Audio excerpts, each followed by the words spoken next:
You have to see what is happening in 20 red states. These are states that Donald Trump won. His approval is collapsing, absolute and total collapse. States that he carried a year ago. There's a new YouGov Economist poll. Trump is now underwater, meaning more people disapprove than approve of the job he's doing in 20 states that he won in 2024. Overall, his approval is negative in every state other than 11. This is not a one state issue. This is not a regional decline. This is a broad national collapse. Now, just as an example, the biggest crash is in Oklahoma. In January, Trump was plus 27 in Oklahoma, meaning 27% of the population 27 more percent of the population approved rather than disapproved. That is reversed by 34 points. Trump is now -7 in Oklahoma, a 34-point swing. And that's one of the most reliably Republican states in the country. That is a shift so large that it is almost unprecedented for sitting presidents in states typically aligned with their party. Now, we want to really delve into the political implications. What does this mean in terms of, are Republicans going to lose the House in 2026, for example? The important thing is that this is not only in Oklahoma. Trump's approval is down in every state other than Idaho. Idaho seems fine with what Donald Trump is doing, but it's the economy dragging him down, the shutdown disruption, the Epstein document backlash. Issues just keep coming up again and again and again. We look at the national trend, it's pretty similar. Nate Silver said Trump's disapproval is now higher than at this point in his first term. And then here's a report from CNN's Harry Enton about this. I think it's pretty clear, at least from a political angle, that Democrats won the shutdown. Why do I say that? Well, first, let's take a look at Donald Trump's net approval rating. It's way down from where it was pre-shutdown, right? Pre-shutdown, his net approval rating was at -10 points. Now it's at -15 points, the lowest his net approval rating has been during his entire second term in office. So the shutdown, it might have initially been helping Donald Trump out a little bit, or at least his ratings weren't falling, but now his ratings have sunk to a term too low. What about Democrats? Is there a way to measure how they may have fared? Yeah, okay. So, a lot of times we look at, okay, what's congressional Democrats' approval rating? I think that's the wrong way to look at it, because what Democrats want is they want to get back into power. And the way they're going to get back into power is by winning the 2026 midterm elections. Unless, of course, there are so many House Republicans who resign over the course of the next year, although that's not likely to happen. But take a look at the generic congressional ballot. Pre-shutdown, they were ahead by 3 points. Where are they now? They're ahead by 5 points. All right, so a 2-point gain for Democrats, but the big thing here is the collapse in Trump's approval. There's a Fox News poll, by the way, which found that 76% of the country, Fox News poll, and by the way, Fox polling is pretty good. I know sometimes people hear, oh, Fox News.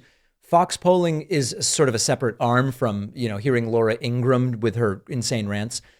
Fox polling found 76% of voters say the economy is not doing well. This is far worse than at the end of Biden's presidency.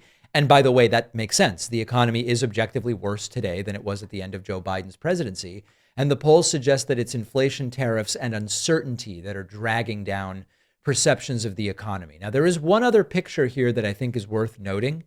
Among Republican voters, Trump's approval is still high. Now, you don't go from plus 27 to -7 in Oklahoma with only Democrats and independents saying, I don't like what you're doing. His approval has declined among Republicans, but it's still quite high.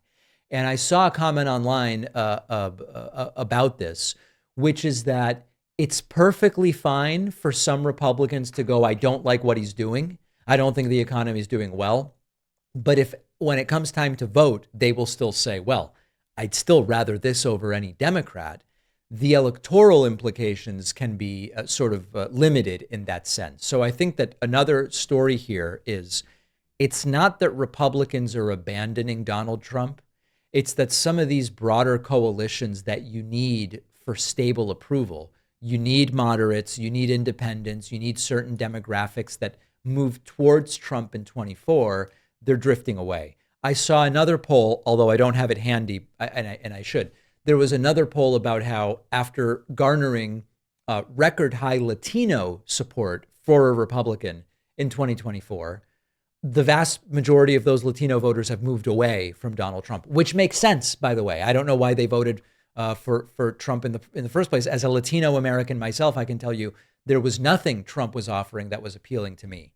Now, when we think about the effect of this on 2026, the margin for Republicans holding the House is very, very narrow. They have like a 5-seat margin right now. When a president's approval declines sharply in states they won just a year ago, midterm outcomes historically become a lot harder to predict. And even a modest shift among independents can affect a lot of these competitive House races that might come down to a point. Now, Trump is responding to all of this by saying the polls are fake.